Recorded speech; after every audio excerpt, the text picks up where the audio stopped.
नमस्कार मेरे प्यारे दोस्तों, आपके YouTube channel Pinus academy Jaipur में सभी का स्वागत है। दोस्तों, अपन एक आज लेक्चर सीरीज करने जा रहे हैं। जो मैंने अनाउंसमेंट की थी उस लेक्चर की सीरीज की अपन आज बहुत बढ़िया तरीके से शुरुआत करने जा रहे हैं। ये मज़ेदार लेक्चर सीरीज होने वाली है जिसके अंदर अपन BSc first year, IIT, JEE Mains और एडवांस और नीट की जितने भी यहाँ तक बता दूंगा, नीट का यहाँ तक आता है, और RPSC first grade lecturer chemistry, वहाँ से यहाँ पे क्वेश्चन बहुत अधिक आते हैं। मैं थ्योरी भी कराऊंगा इसके, जो आईआईटी जे में क्वेश्चन आए हुए हैं, चाहे आईआईटी जेई में आए हो चाहे एडवांस में आए हुए, उसकी मैं प्रैक्टिस क्वेश्चन डिस्कस जरूर करूँगा। तो अपन आज से शुरुआत करते हैं मैकेनिज्म और ऑर्गेनिक रिएक्शन, जिसके अंदर अपन यूनिट फर्स्ट के अंदर उसके हिसाब से अपन आज स्टार्ट करने वाले हैं। तो जरा ध्यान दीजिएगा जी, क्या होता है इसके अंदर। तो ऑर्गेनिक केमिस्ट्री में क्या होती है, ऑर्गेनिक रिएक्शन होती हैं। जैसे कि अपन बात करें तो इस टॉपिक के अंदर अपने को क्या क्या डिस्कस करना है उसके बारे में आपको बता देता हूं। इसके अंदर पहले अपने को बात करनी है बॉन्ड क्लीवेज क्या होता है। 11th क्लास का आपने उसको स्टडी कर लिया होगा बहुत बढ़िया तरीके से। ये एडवांस लेवल थोड़ा, तो आपको ज़्यादा प्रॉब्लम नहीं आनी चाहिए। पहले मैंने इसके जीओसी के वीडियो ऑलरेडी अपलोड है मेरे यूट्यूब चैनल के द्वारा, मैं उनको थोड़ा एडवांस करने जा रहा हूँ इस टॉपिक के अंदर। तो टॉपिक, अपने जो टॉपिक है चैप्टर्स का नाम क्या है, मैकेनिज्म ऑफ ऑर्गेनिक रिएक्शन। अब इसके अंदर क्या होता है, बेसिकली ऑर्गेनिक केमिस्ट्री में ऑर्गेनिक रिएक्शन होती हैं, आप सभी जानते होंगे जी।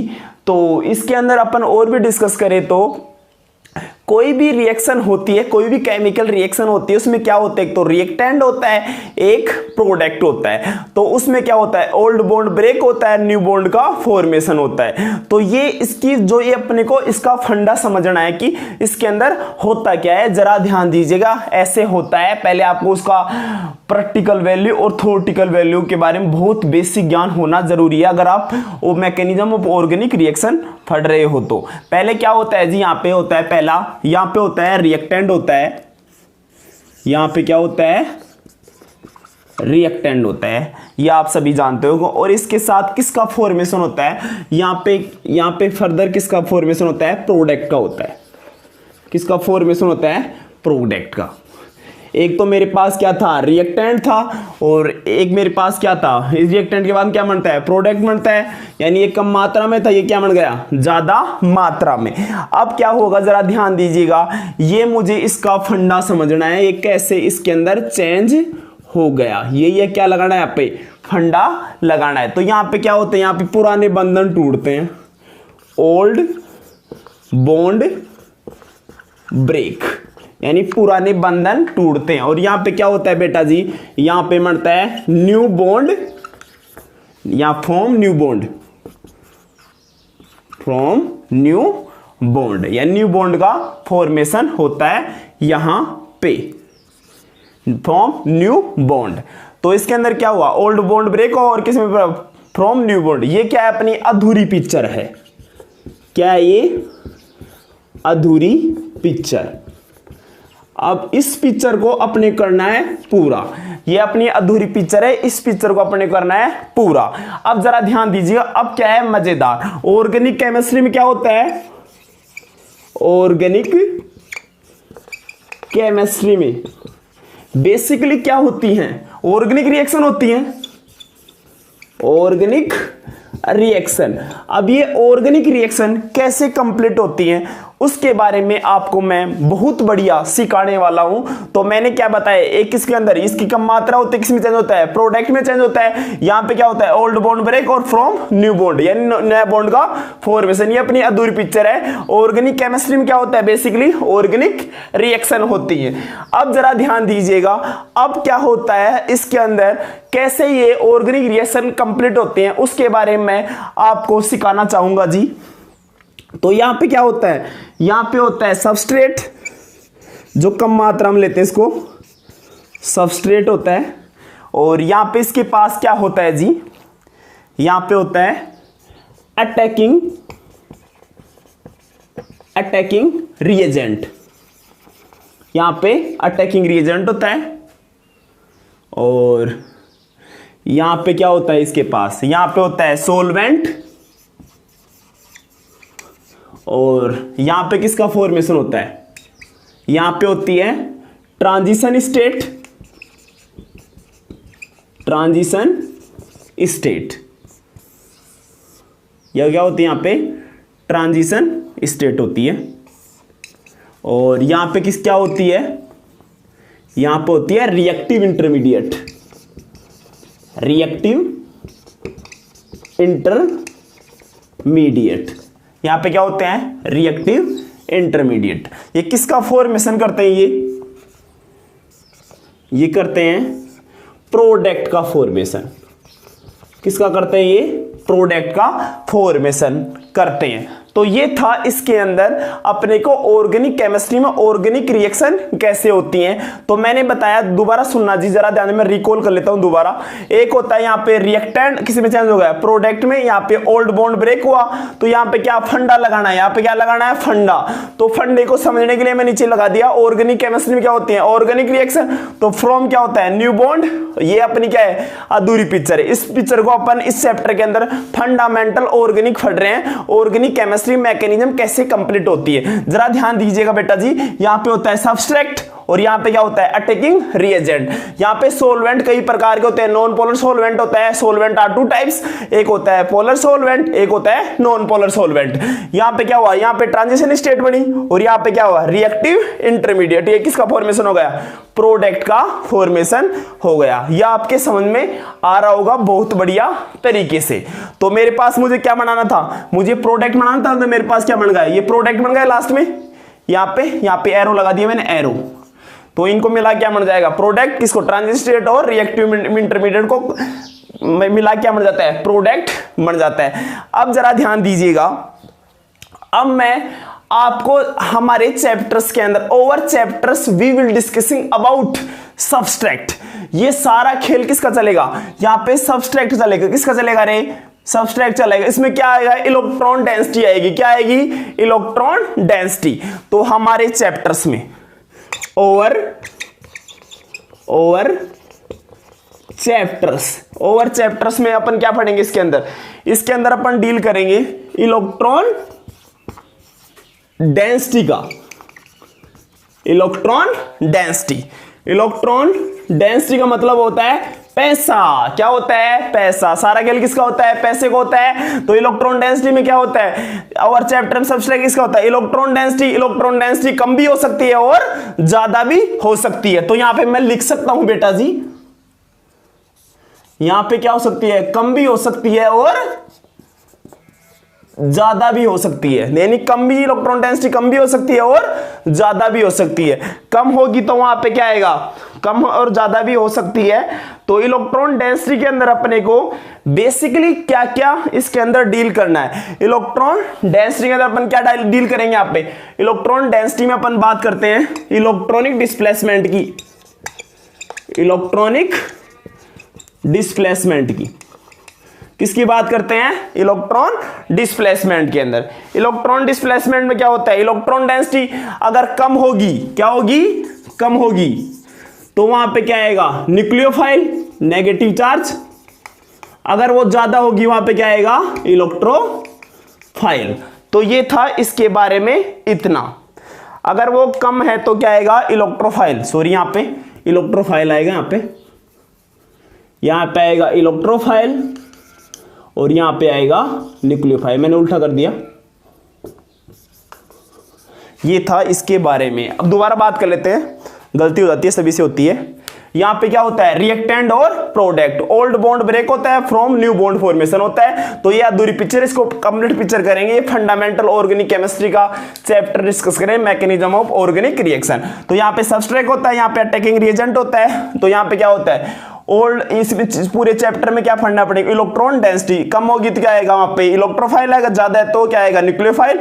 और इलेक्ट्रॉन डेंसिटी किसमें होता है, electron displacement.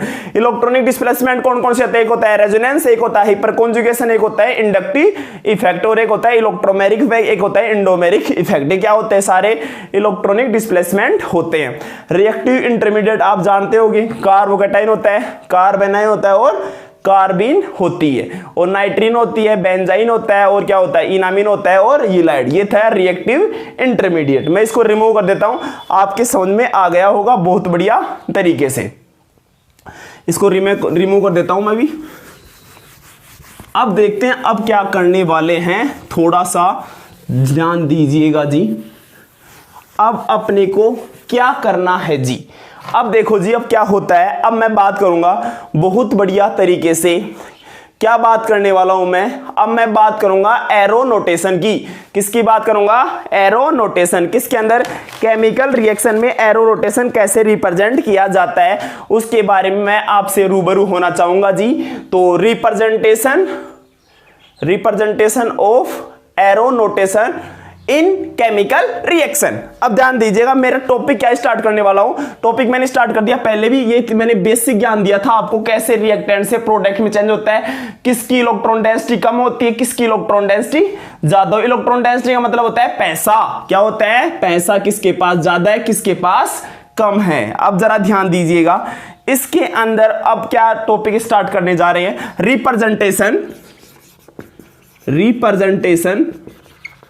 Representation of arrow notation in chemical reaction. यानी इसके अंदर रिप्रेजेंटेशन एरो नोटेशन इन केमिकल रिएक्शन, उसके बारे में आपको थोड़ा बहुत बताना चाहूंगा। तो अपने को क्या करना है, एरो नोटेशन करना है जी। क्या करना है रे, एरो नोटेशन। तो कितने प्रकार की ऑर्गेनिक केमिस्ट्री में एरो नोटेशन होता है, जिसको बोलते हैं तीरों के संकेत। तो तीरों के संकेत अपन इसके अंदर डिस्कस करेंगे, एरो नोटेशन। तो एरो नोटेशन में एक होती है हाफ एरो, एक होती है फुल एरो और एक होती है जो दोनों दिशाओं में किसके अंदर आती है, वो रेजोनेंस के अंदर आती है। तो एरो नोटेशन के अंदर अपने को क्या क्या करनी है, इधर मैं लिख देता हूं इसको बहुत बढ़िया तरीके से। एक होती है, ऐसे देखा होगा आपने, इसको बोलते हैं हाफ एरो। ये क्या होती है रे, इसको बोलते हैं हाफ एरो। अर्ध मुहे वाली तीर, क्या बोलते हैं इसको रे, अर्ध मुहे वाली तीर। आपको बहुत बढ़िया समझ में आ रहा होगा जी। नहीं आ रहा तो वीडियो को प्यूज करके दोबारा आप देख सकते हो। यहां पे क्या है, हाफ एरो की, हाफ एरो में क्या है, ये हाफ एरो, एक आएगा फुल एरो। क्या आएगा रे, फुल एरो आएगा। तो अपन बात कर लेते हैं इसके अंदर, एक बात कर लेते हैं इधर, एक आएगा फुल एरो। आप देखा होगा ऐसे एरो, इधर देख जरा ध्यान दीजिएगा, एक आता है फुल एरो। इसको क्या बोलते हैं जी, फुल एरो, फुल एरो। दोबारा लिख देता हूं मैं इसको, फुल एरो यानी पूर्ण तीर का प्रयोग कैसे करते हैं। ये था। फिर एक और तीर होती है जो रेजोनेटिंग स्ट्रक्चर काम आती है, वही बता देता हूं आपको। ये वाली तीर किसमें काम आती है, ये रेजोनेटिंग स्ट्रक्चर में। किसमें काम आती है, ये रेजोनेटिंग स्ट्रक्चर, इसको बोलते हैं अनुनादी संरचना के अंदर। तो ये किसके अंदर काम आती है। तो तीन एरो नोटेशन के बारे में डिस्कस करेंगे। एक होता है हाफ एरो, एक होता है फुल एरो, और एक हाफ एरो किसमें, इसका फॉर्मेशन किसका होता है, फ्री रेडिकल का, मुक्त मूलक का, और यहाँ पे किसका, रेजोनेटिंग स्ट्रक्चर काम आती है, और ये आती है फुल एरो। अब जरा ध्यान दीजिएगा, अब क्या करना है जी, ये इसके अंदर किसका फॉर्मेशन होता है, फ्री रेडिकल का फॉर्मेशन होता है। फ्री रेडिकल का फॉर्म, जिसको बोलते हैं मुक्त मूलक। ये तो रेजोनेटिंग स्ट्रक्चर में काम आती है। इसके अंदर क्या होता है जी, किस में काम आती है, ये आती है कार्बोकैटायन में, कार्बोकैटायन में, कार्बेनाइन में, और भी होते हैं इसके अंदर। तो किस में काम आती है, कार्बोकैटायन में, कार्बेनाइन में, और इनके अंदर ये काम आती है। और ये किस में काम आती है, फ्री रेडिकल में। इसमें क्या होता है, 1 इलेक्ट्रॉन ट्रांसफर होता है। क्या होता है इसमें, 1 इलेक्ट्रॉन ट्रांसफर। इसमें 1 इलेक्ट्रॉन क्या होता है, ट्रांसफर होता है। इसके अंदर कितने इलेक्ट्रॉन ट्रांसफर होते हैं, इसके अंदर मैं इधर लिख देता हूं 2 इलेक्ट्रॉन ट्रांसफर। इससे कितने इलेक्ट्रॉन ट्रांसफर होते हैं, 2 इलेक्ट्रॉन ट्रांसफर होते हैं। तो ये था अपना एरो नोटेशन। दोबारा जरा ध्यान दीजिएगा, इसके अंदर अपने को क्या क्या बात करना है, एरो रोटेशन, यानी एरो को रिप्रेजेंट कैसे किया जाता है। एरो के अंदर हाफ एरो का क्या मतलब होता है, means half arrow means full arrow, और ये फॉरवर्ड और बैकवर्ड। इसके अंदर क्या होता है, ये रेजोनेटिंग स्ट्रक्चर में काम आती है। मैं आगे इसके बारे में डिस्कस करूंगा पूरा रेजोनेटिंग स्ट्रक्चर रेजोनेंस के बारे में। तो ये हाफ एरो को किसमें फॉर्मेशन, इसका 1 इलेक्ट्रॉन ट्रांसफर करती है। इसमें किसका फॉर्मेशन होता है, इसमें फ्री रेडिकल का फॉर्मेशन होता है, यानी मुक्त मूलक का होता है। और यहाँ पे किसका होता है, कार्बोकेटाइन, और यहाँ पे कार्बेनाइन। और इसमें क्या होता है, इसमें 2 इलेक्ट्रॉन ट्रांसफर होते हैं, इसमें क्या होता है, 1 इलेक्ट्रॉन ट्रांसफर होता है। इतना आपके बहुत बढ़िया समझ में आ गया होगा। आप स्क्रीनशॉट ले सकते हो इसका। आप साफ साफ आपको नोट्स बनाने हैं, पढ़ते समय आपको ध्यान रखना है कि अपने को क्या डील करना है। तो सभी को इसके साफ साफ नोट्स बनाने। अपन बात कर लेते हैं अब क्या बात करने वाले हैं, जरा ध्यान दीजिएगा। अब अपन बात करेंगे types of bond cleavage. Bond cleavage कैसे होता है, यानी कोवलेंट बॉन्ड के अंदर ओल्ड बॉन्ड ब्रेक होते हैं और क्या है, न्यू बॉन्ड फॉर्मेशन होता है। तो बंध का विघटन कैसे होता है, बंध कितने प्रकार से टूट सकते हैं, तो 2 प्रकार से बंध टूट सकते हैं। एक होता है होमोलाइटिक और एक होता है हेट्रोलाइटिक क्लीवेज। अब जरा ध्यान दीजिएगा, अपन बात करेंगे आज बंध विघटन की। किसकी बात करेंगे, बंध विघटन, यानी bond cleavage, types of bond cleavage. अब जरा ध्यान दीजिएगा, बॉन्ड क्लीवेज की बात करेंगे। बॉन्ड क्लीवेज, बंध विघटन, टाइप्स ऑफ बॉन्ड क्लीवेज। 2 प्रकार के बॉन्ड क्लीवेज, एक तो होता है होमोलाइटिक और एक होता है हेट्रोलाइटिक क्लीवेज। अब मैं थोड़ी देर पहले थोड़ा सा मैं चैप्टर्स को आगे बढ़ाना चाहूंगा, तो उसके अंदर अपने को क्या करना है जी। अब जरा ध्यान दीजिएगा एक बार, टाइप्स ऑफ बॉन्ड क्लीवेज।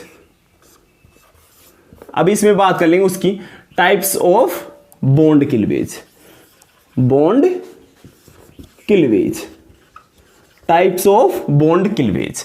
अब टाइप्स ऑफ बॉन्ड क्लीवेज आपके बारे में, इसके बारे में आपको डिस्कस करना चाहूंगा। Types of bond cleavage.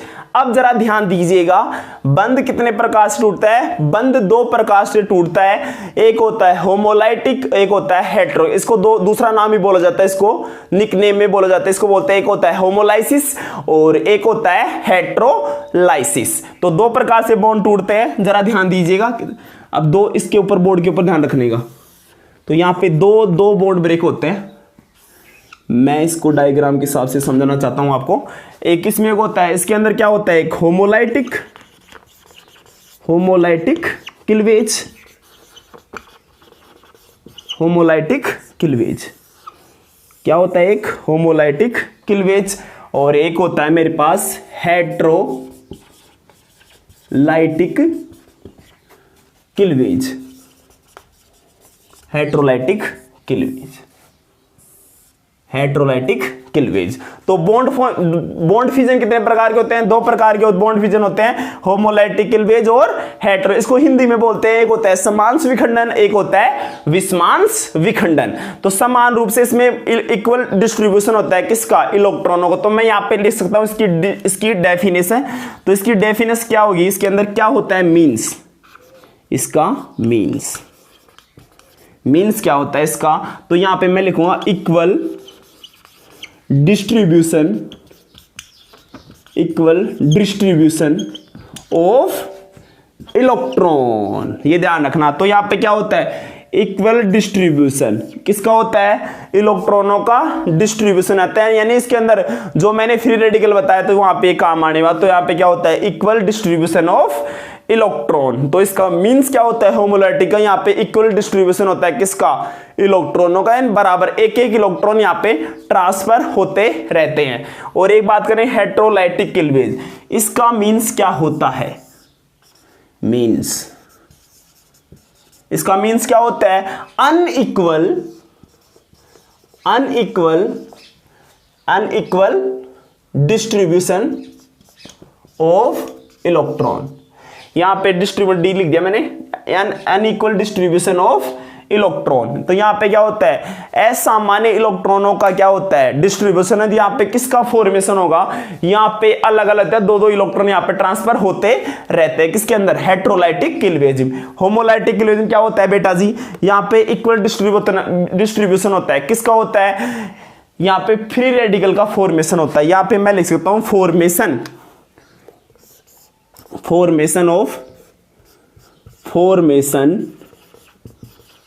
Of free radical, किसका फॉर्मेशन होता है, मुक्त मूलकों का यहाँ पे निर्माण होता है, क्योंकि वहां पे एक एक इलेक्ट्रॉन ट्रांसफर होते हैं। ये आपको बहुत बढ़िया समझ में आ गया होगा। अब इसके एग्जांपल देखते हैं, पहले इसको होमोलाइटिक क्लीवेज के एग्जांपल देख लेते हैं, फिर अपन देखेंगे हेटेरोलाइटिक क्लीवेज के एग्जांपल। तो यहाँ पे ईजी लगा सकते हैं, ईजी का मतलब एग्जांपल। मैंने लिया ए और यहाँ पे बी है, ए और बी है, तो यहां पे क्या लगाना, मैंने बताया था हाफ एरो का प्रयोग करना है। किसका करना है, हाफ एरो का प्रयोग। तो इसको ये हाफ एरो इसको देगा, इसको हाफ एरो दो, किसका फॉर्मेशन, यहाँ पे क्या कंडीशन क्या आएगी, यहाँ पे आएगी लाइट की प्रेजेंसी में करना है।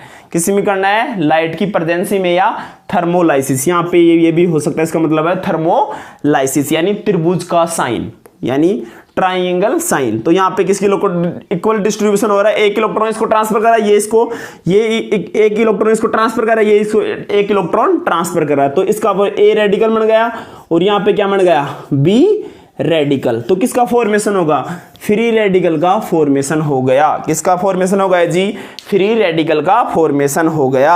अब मैंने इसके हिसाब से समझाया। अब मैं एक कोई एग्जांपल लेता हूं। यहाँ पे मैंने मान लिया मेरे पास क्लोराइड आयन है, क्या आयन है रे, क्लोराइड, यानी Cl और Cl आयन है, क्लोराइड आयन है। ये इसको क्या देगा, ये हाफ एरो देगा, इसको भी हाफ एरो देगा। तो यहाँ पे क्या है, प्रेजेंस क्या होगी, लाइट या थर्मोलाइज। तो किसका फॉर्मेशन है, क्लोराइड आयन का और क्लोराइड आयन। तो यहाँ पे किसका फॉर्मेशन होगा, फ्री रेडिकल का फॉर्मेशन। और भी एग्जांपल हो सकते, जैसे मेरे पास एथेन है। एथेन क्या होता है बेटा जी, एथेन होता है CH3। तो यहाँ पे भी किसका फॉर्मेशन है, इसको हाफ एरो दिया, ये हाफ एरो दिया, किसका रेडिकल है, CH3 रेडिकल बन गया। और यहाँ पे बन गया CH3, ये बन गया CH3 रेडिकल, और ये भी बन गया CH3 रेडिकल। तो यहाँ पे किसका फॉर्मेशन होता है, यहाँ पे भी फ्री रेडिकल का फॉर्मेशन। मैंने दो एग्जांपल, और भी एग्जांपल आप कर सकते हो बुक में देख के, वो मैं बता दिया आपको। कौन कॉन्सेप्ट आना चाहिए, क्या करना है इसके अंदर। यहाँ पे इक्वल डिस्ट्रीब्यूशन होता है, किसका होता है इक्वल डिस्ट्रीब्यूशन, इलेक्ट्रॉनों का इक्वल डिस्ट्रीब्यूशन होता है। तो यहाँ पे इसको हाफ एरो दिया, इसको हाफ एरो दिया। तो यहाँ पे क्या है, यहाँ पे सॉरी मैंने वो नहीं लगाया, एच न्यू लगा देना आप, एच न्यू लगा देना यहाँ पे एच न्यू। तो यहाँ पे फॉर्मेशन किसका होता है, फ्री रेडिकल का। इसके बारे में अपन रिएक्टिव इंटरमीडिएट जब डिस्कस करेंगे, इसके बारे में पूरा डिटेल से बताऊंगा फ्री रेडिकल का फॉर्मेशन कैसे होता है। ये तो समझ में आएगा।